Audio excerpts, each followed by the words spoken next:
Bonjour et bienvenue. Alors je sais ce qu'on pourrait se dire, à l'heure des GPS qui nous guident partout, tout le temps, pourquoi s'embêter avec un vieil atlas en papier? Eh bien la réponse est simple, un téléphone nous dit comment aller quelque part, un atlas, lui, nous raconte l'histoire de cet endroit. Aujourd'hui, on part ensemble à la découverte de ces histoires cachées au cœur des cartes. Voici notre feuille de route pour ce voyage. D'abord, on va voir pourquoi l'Atlas est loin d'être dépassé. Ensuite, on va décortiquer sa structure, son anatomie et apprendre le langage un peu secret des cartes. Après ça, on passera à la pratique, avec 2 missions très concrètes. Et à la fin, promis, on sera de vrais explorateurs. Bon, attaquons directement la question qui fâche.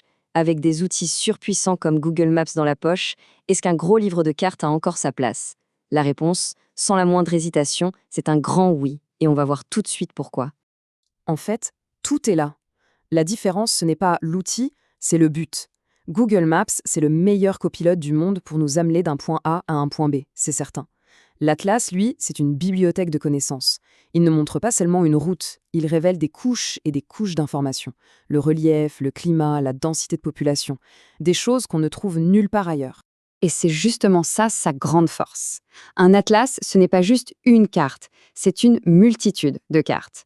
On y trouve des cartes politiques pour bien comprendre les frontières, les régions, des cartes physiques pour visualiser les montagnes, les fleuves, et puis surtout des cartes thématiques sur des sujets hyper spécifiques. Ça peut aller des lignes de chemin de fer d'un pays à la répartition des vignobles.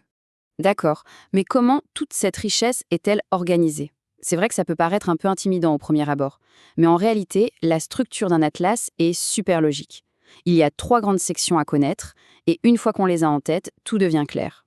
Voici donc ces 3 piliers. D'abord, au tout début, le sommaire. C'est notre porte d'entrée pour trouver la carte qu'on cherche. Ensuite, bien sûr, il y a les cartes elles-mêmes, le cœur du réacteur. Et enfin, tout à la fin du livre, l'index, qui est un outil de recherche alphabétique surpuissant. Le sommaire, c'est vraiment notre point de départ. Imaginons qu'on veut une carte du climat en Europe. C'est simple, on va dans le sommaire, on cherche la section Europe, et là on trouvera la carte climat avec son numéro de page. C'est le GPS de l'Atlas en quelque sorte. L'index, lui, c'est un peu l'approche inverse. On ne cherche pas un thème, mais un lieu précis. Disons une ville, une montagne, une rivière. On cherche son nom dans cette immense liste alphabétique, et à côté, l'index nous donne les coordonnées exactes pour la retrouver sur la bonne carte. C'est un véritable annuaire du monde. Ok, maintenant on sait comment trouver une carte. Mais une fois qu'on l'a sous les yeux, il faut savoir la déchiffrer. Parce que oui, une carte, ça a son propre langage, son propre code visuel. Heureusement, toutes les cartes partagent des éléments de base qui sont les clés de lecture universelles. Ces 4 éléments, on les retrouve presque partout. Le titre, bon, c'est évident, il nous dit ce qu'on regarde. La légende, elle, est cruciale. C'est le dictionnaire de la carte. Elle nous explique à quoi correspondent les couleurs, les traits, les petits symboles. L'échelle, elle, nous permet de nous rendre compte des distances réelles sur le terrain. Et enfin, la rose des vents qui nous indique les points cardinaux avec presque toujours le nord en haut. Bon, à cette théorie, il est temps de mettre les mains dans le cambouis. En général, on utilise un atlas de 2 manières principales. On va appeler ça nos 2 missions. Une fois qu'on maîtrise ces 2 missions, on maîtrise l'atlas. Alors, première mission, c'est le cas le plus fréquent. On a une question en tête, du genre « J'aimerais voir la liste des pays qui font partie de l'Union européenne. Comment est-ce qu'on trouve la carte qui va nous donner la réponse ?» Le réflexe, c'est le sommaire. D'abord, on identifie notre thème, Union européenne.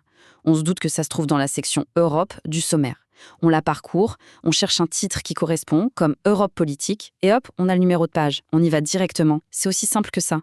Mission numéro 2, c'est l'autre grand classique.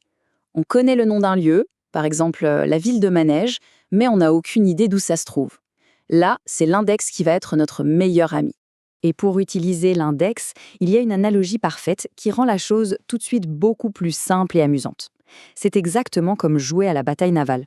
Vous savez, avec les lettres et les chiffres pour trouver la cible. Voilà à quoi ça ressemble dans l'index.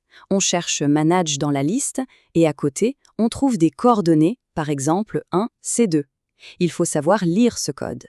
Le premier chiffre, le 1, c'est le numéro de la carte où se trouve la ville. Et C2, c'est la coordonnée sur la grille de cette carte. C'est l'autre fameux toucher de la bataille navale. Alors, concrètement, comment ça marche?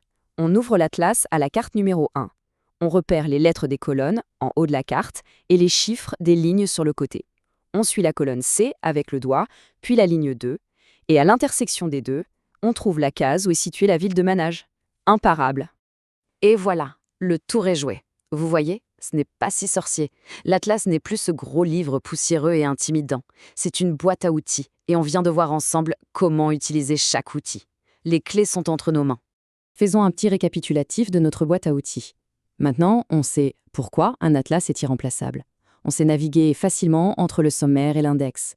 On sait lire le langage d'une carte grâce à son titre, sa légende, son échelle. Et surtout, on sait accomplir les 2 missions essentielles. Trouver une carte par thème et un lieu par son nom.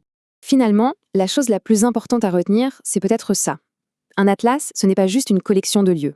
C'est une collection d'histoires. Des histoires de frontières qui bougent, de montagnes qui séparent, de fleuves qui relient. Alors la prochaine fois qu'on ouvrira un atlas, la vraie question à se poser n'est pas tant où est cet endroit, mais plutôt quelle histoire cette carte va-t-elle bien pouvoir me raconter aujourd'hui ?